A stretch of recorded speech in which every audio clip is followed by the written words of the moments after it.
दोस्तों, मैं रीना जी आप लोग का छोट बहिन गोड़ छू के गोड़ लगतानी। जे भी हमके देखा था सबके प्रणाम करतानी। 2022 नया साल मुबारक हो।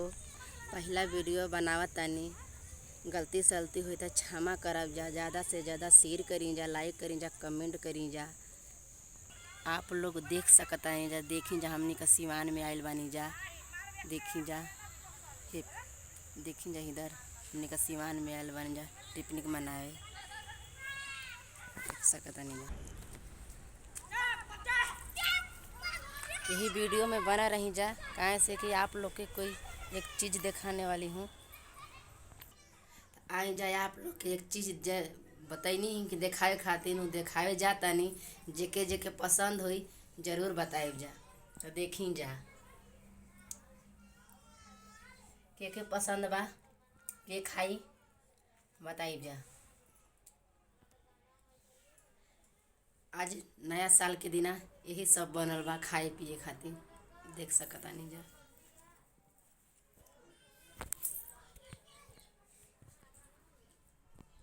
देखी जा आप लोग के एक चीज़ देखावे जात बानी कि देखी जा हमार हस्बैंड जी हमके का गिफ्ट देतानी नया साल पे। आप लोग देखे जाए, कमरे में बना रही जा।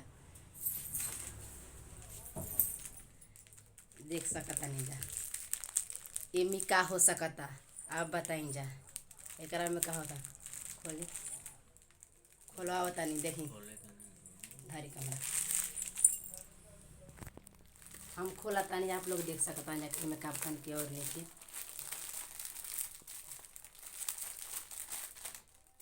एमी का हो सकता, आप बताएं जा। मुँह लौकते नहीं के कोई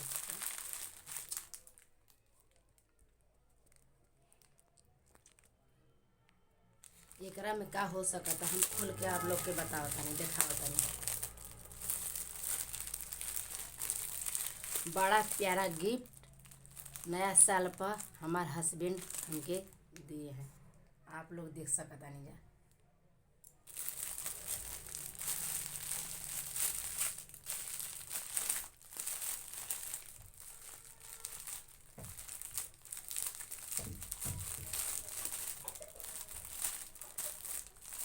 हट्टी मारो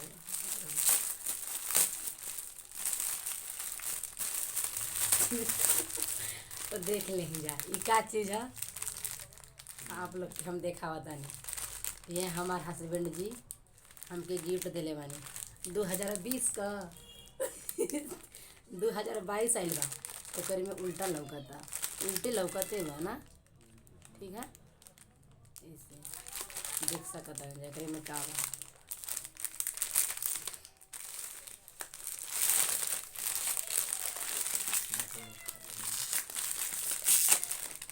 आप लोग भी खा लें जा नया साल पे।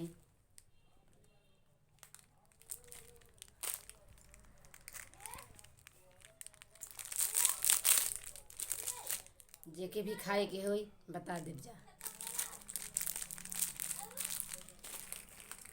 जवन भी गलती होली क्षमा करब जा। पहला वीडियो बनौले बानी। हर हर महादेव, जय माता जी।